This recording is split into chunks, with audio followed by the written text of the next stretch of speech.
వాళ్ళు అప్పులు ఎంత చేసినా కూడా చెట్టుకి అంత వాళ్ళ ఆర్థిక ప్రణాళికల ప్రకారం కాస్త రీపే చేసేటువంటి ఒక విధి విధానాలు వాళ్ళకు ఉన్నాయి. కానీ ఇక్కడ చూస్తే అసలు ఆర్థిక ప్రణాళికలు లేనటువంటి దేశం ఏదైనా ఉంది అంటే ఇదొక్కటేనేమో. ఎందుకంటే స్వాతంత్రము మనకి వాళ్ళకి ఇద్దరికీ ఒకటేసారి వచ్చింది. మన భారత్‌తో కంపేర్ చేసుకుంటే పాకిస్తాన్ ఇవాళ ఎక్కడుంది సార్? అదే అదే కదా వీళ్ళకున్న మాట పలుకుబడి అని అంటాం. అమెరికా ప్రపంచంలో అన్ని దేశాల కన్నా ఎక్కువ అప్పు అమెరికాలో ఉంది. కనుక ఎంత చెట్టుకు అంత గాలి. ఇప్పుడు 30 ట్రిలియన్ డాలర్స్, 40 ట్రిలియన్ ఆ నంబర్, ఆ ఫిగర్ ఏదైనా మనం ఊహించగలుగుతామా? కనుక బియాండ్ ఇమాజినేషన్ అవంతా కూడా. వాళ్ళు చేసే అప్పులకు, వాళ్ళ సంపాదనకు, వాళ్ళ యొక్క కనుక స్టేబుల్‌గా ఉండగలుగుతారు. అప్పులు కట్టగలిగే స్థితి వీళ్ళకు ఉంటుంది అనేది ఒకటి ఉంటుంది. కనుక హ్మ్. వాళ్ళకి ఇప్పుడు వచ్చే సమస్యలు ఏమీ లేవు. దివాళా తీసే సమస్యలు ఏమీ లేవు. అవును. ఎందుకంటే ఫారెన్ ఎక్స్చేంజ్ రిజర్వ్స్ వాళ్ళకు బాగా ఉంటాయి. మరి పాకిస్తాన్‌కి ఏమున్నాయని ఇప్పుడు అలా హ్మ్. చూస్తే ఫారెన్ ఎక్స్చేంజ్ రిజర్వ్స్ ఏమాత్రం లేవు. ఇండియా ఇండియా లాంటి దేశము సుమారుగా $700 బిలియన్, $703 బిలియన్ ఫారెన్ ఎక్స్చేంజ్ నిండా ఉంది. మన కఫర్స్ నిండా ఉంది డబ్బు. అయితే మరి ఎందుకు మోడీ గారు వచ్చి హైదరాబాద్ లో అట్లా మాట్లాడి వెళ్ళారు అంటే, రిజర్వ్స్ పడిపోతున్నాయి. రోజు రోజుకు మన ఫారిన్ రిజర్వ్స్ ఇది ఒక పడిపోతున్నాయి. ముందస్తు ప్రణాళిక. కనుక మనల్ని సిద్ధం చేయడం అనేది. అంతే. అంతే కదా. ఇప్పుడు మన దగ్గర సుమారుగా 6 నెలలు ప్లస్ 1 మంత్ 9 నెలలు కావాల్సినటువంటి రిజర్వ్స్. ఆయిల్ రిజర్వ్స్ ఉన్నాయి మనకు. ఆ మనకన్నా అత్యధికంగా ఉండేది ఒక చైనా మాత్రమే. మనకు హ్మ్. 3 నెలలు ఉంటే వాళ్ళకు సుమారుగా 6 మంత్స్, 1 ఇయర్ కూడా 1 ఇయర్ ఈజీగా ఉన్నాయి. యాహ్! వాళ్ళు 1 ఇయర్ వరకు ఉన్నాయి. ఉన్నాయి. హ్మ్. రిజర్వ్ చేసుకోని ఉన్నాయి. వాళ్ళ రిజర్వ్స్ ఉన్నాయి. కనుక ఆ విధంగా చూస్తే ఆందోళన చెందాల్సింది ఏం లేదు. 3 నెలలైతే హాయిగా కూర్చొని బ్రతకొచ్చు కదా అని అనుకుంటే అట్లా కాదు. 3 నెలలు వచ్చాక చేసుకునేది ఏమీ ఉండదు.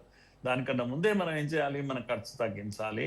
ముఖ్యంగా విదేశీ మారక ద్రవ్యం మనకు పడిపోకుండా చూసుకోవాలి. చూసుకోవాలంటే మనము ఇదిగో ఈ విదేశాలతో నుంచి మనం ఇంపోర్ట్స్ తగ్గాలి. ఎంత ఇంపోర్ట్స్ తగ్గితే, ఎందుకంటే మనం డాలర్స్ లో పే చేయాల్సి వస్తుంది అవును. ఏదైనా వస్తువు కొన్నప్పుడు. ముఖ్యంగా మనం కొనేది ఇప్పుడు ఏమంటామమ్మా అది, ఎమర్జెన్సీగా గత్యంతరం లేకుండా తప్పకుండా కొనాల్సిన వస్తువులు ఉంటాయి. అవి లేకపోతే గడవదు. ఇప్పుడు ఆయిల్ లాంటివి, క్రూడ్ ఆయిల్ లాంటివి, లేకపోతే మెడిసిన్స్ లాంటివి, ఇవన్నీ కూడా కొనాల్సినప్పుడు కొనాల్సిందే. హ్మ్. కానీ లగ్జరీ కొరకు ఉండేటివి మనం ఇప్పుడు గోల్డ్ ఉంది. గోల్డ్ ఎమర్జెన్సీ కాదు కదా. ఇప్పుడు గోల్డ్ లేకపోతే ఆకలి తీరదు అనేది ఉండదు కదా. అవును. అందుకే గోల్డ్ లాంటివి తగ్గించండి, కొనడం తగ్గించండి అని అన్నారు. ఆయిల్ లాంటివి ఏం చేయాలి? మీరు వాడకం తగ్గించండి అని అన్నారు వారు. హ్మ్. ఇప్పటికిప్పుడు ఆపేసేయండి, లేదే లేదు అనేది ఏం లేదు మనకు. ఇప్పుడు పెట్రోల్, డీజిల్స్ ధరలు పెరిగాయి మన అవును. దగ్గర. ఎంత పెరిగాయి? అంత కొడితే డీజిల్ ఇవన్నీ కూడా ₹3 పెరిగింది. హ్మ్. నేనేమంటున్నానంటే అన్ని దేశాలు యావరేజ్‌గా చెప్తున్నాను ఇప్పుడు, ఇంక్లూడింగ్ అమెరికా, లేకపోతే పెద్ద దేశాలు ఫ్రాన్స్ లాంటి ఇతర అన్ని దేశాల్లో వాళ్ళకున్న పెట్రోల్ ధర ఎంతుందో దానికన్నా 40% పెరిగింది. అంటే ₹100 ఉంటే ఎంత ఉండాలి? 100, 40 కావాలి. మన దగ్గర అలా అయిందా? కాలేదే. ఓన్లీ ₹3 పెరిగింది. అంటే 3% పెరిగింది. అనేక దేశాల్లో 90% కంట్రీస్‌లో మినిమమ్ 30%, మాక్సిమం 60% హ్మ్. పెరిగినటువంటి దేశాలున్నాయి ఇప్పుడు. ఎందుకంటే గ్లోబల్ క్రైసిస్ ఉంది గనక. ఆయిల్ క్రైసిస్ ఒకటి ఏర్పడ్డది గనక. ఇవన్నీ తట్టుకోవాలి అంటే మనకు ముందస్తు జాగ్రత్తగా ఇవన్నీ చర్యలు మనం కానీ అసలు తీసుకుంటున్నాం. పాకిస్తాన్ చరిత్రలోనే పాకి ఇలాంటి సంస్కరణల వైపు ఆలోచించినటువంటి దాఖలాలు ఉన్నాయా అంటే ఒక పెద్ద డౌటే.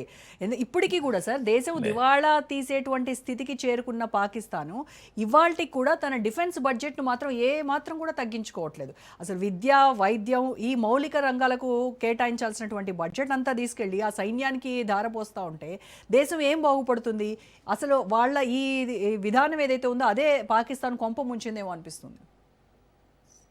కరెక్టే. వాళ్ళ వాళ్ళ మీరన్నది కరెక్ట్. వాళ్ళ యొక్క ప్రయారిటీ ఆర్మీ. నేను అందుకే ఇంతకుముందు చాలా సార్లు అన్నాను నేను.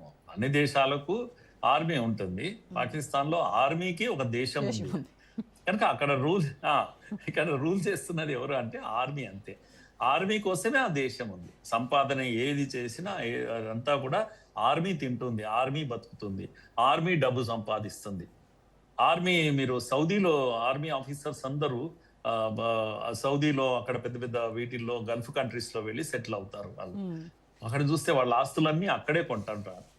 ఎందుకంటే వీళ్ళంతా ఆ దేశమే ఏమంటాము, ఆ ఆర్మీ రక్తం పిండుకుంటుంది, ఆ దేశ ప్రజల యొక్క రక్తం పిండుతోంది.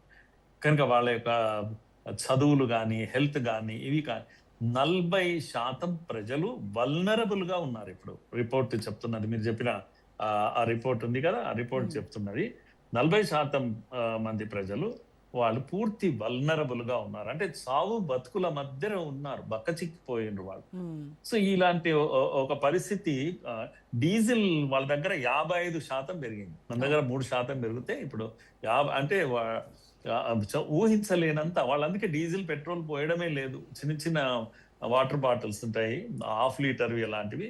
వాటిలో 200 ఇస్తే ఆ చిన్న బాటిల్ ఒకటి ఇస్తారు, 300 ఇస్తే ఆ చిన్న బాటిల్ ఇస్తారు, అంతకన్నా ఎక్కువ పోయారు. అలాంటి ఒక పరిస్థితి, వాళ్ళ వెహికల్స్ అన్ని ఆగిపోయినాయి, వర్క్ అంతా ఆగిపోయింది. వారంలో ఒక 2 రోజులు చేస్తే చాలు అనేటువంటి పరిస్థితి వచ్చేసింది. కనుక పొదుపు పాటించమని చెప్పే అవసరం లేదు. ఆడ లేదే లేదు కనుక పొదుపు పాటించాల్సిందే. ప్రయాణాలు ఆపుకోండి అని లేదే లేదు. ప్రయాణం చేయడానికి డీజిల్ లేదు, పెట్రోల్ లేదు, ఏదీ లేదు. హ్మ్. వెహికల్సే నడవడం లేదు ఇప్పుడు. సో ఇలాంటి ఈ పరిస్థితి ఎంత దుర్భరమైనటువంటి పరిస్థితి. ఇప్పుడు చైనా టోటల్‌గా ఇప్పుడు